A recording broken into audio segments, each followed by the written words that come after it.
Welcome to Retirement with Jim. So today, you can make it. So before we get started, if you like my channel, please consider hitting the subscribe button. Helps my channel grow. If you like to, leave comments. Love to hear from you. Love to know what you're thinking. Okay, let's get started. You can make it. And what I mean by you can make it is you really can, if you plan properly enough and you save properly enough, you certainly can save $1 million. Now, you start early enough, in your at least 30s somewhere. You've got a great opportunity that if you do that and you're putting away at least 15%, you should be able to make it.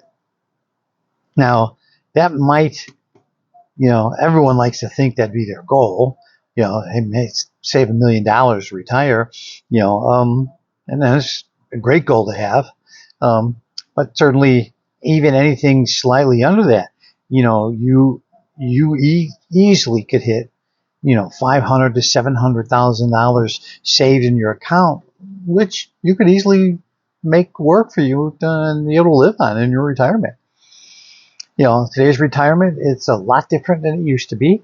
So whether it's your house is paid for or not paid for, whether you are planning on doing a little bit of side work and side hustle gig on the side to stay busy and active and earn some cash, or just simply retire the old good old fashioned way. Now keep in mind, if you want to travel, if you're going to travel or you really think you're going to travel in your retirement, well, then you need to save a little bit more because you need to be able to cover everything that it takes and costs nowadays, which it costs a lot more. So, with today's costs, you really have to take into consideration what it's really going to take and do your research on, what's traveling going to take out of your budget. And you're really going to have what I'm going to say is a travel budget, which is separate from the retirement budget. It's part of it, but it's dedicated to that travel portion of what you're going to do. And by doing that, you have a greater chance of success of making that an enjoyable, part of your retirement. And keep in mind, most people, as you travel, you're going to travel early on where you're the healthiest and you're in good shape and you're able to get around freely and with really no problems at all. Excuse me. So it really means that you want to plan for it. You want to take into account how much it's going to cost you and really, save for that portion of your retirement. So you want to stay disciplined when it comes to saving. Don't withdraw any of your 401k money. If you leave a job and then, of course, then you need to decide, don't spend that money, roll it over. And if you can put it into a next job's 401k, that's great. If you're not, put it into an IRA, but don't spend it. Don't fall into that trap that just goes, because then you're basically starting over. Not only that, if you aren't 59 and a half, you are going to pay a huge penalty on top of that. So it's really not in your interest.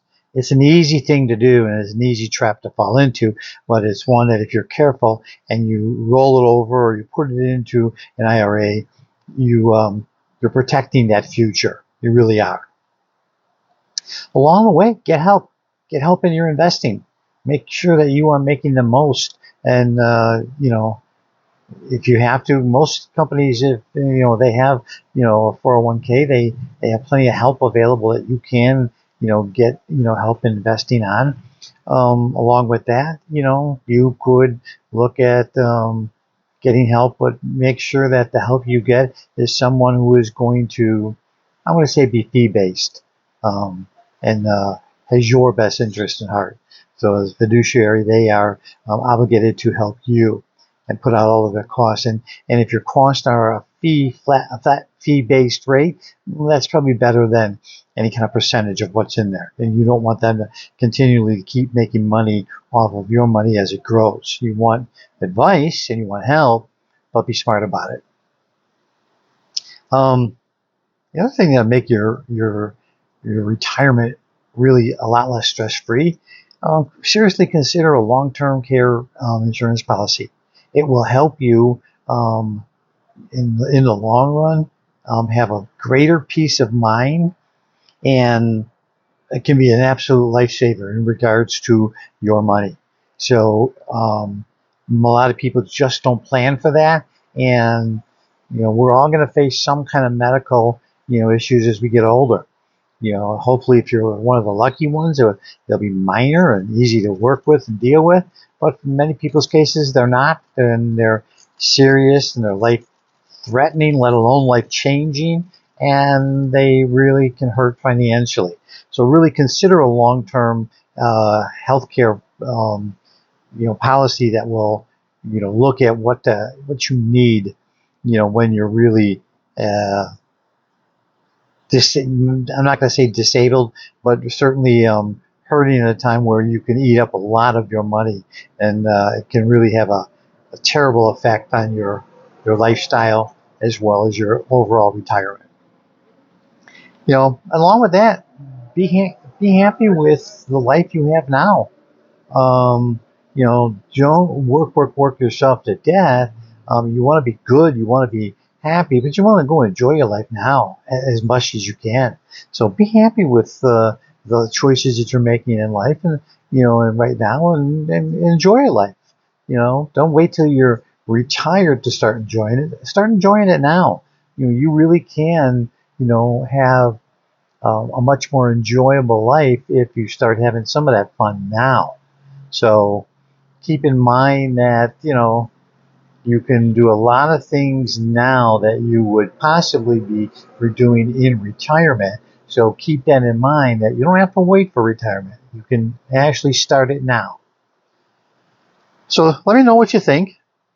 I'm going to tell you, you can make it a lot better than you think. So with that, I'm going to tell you have a great day, and I will see you in the next one.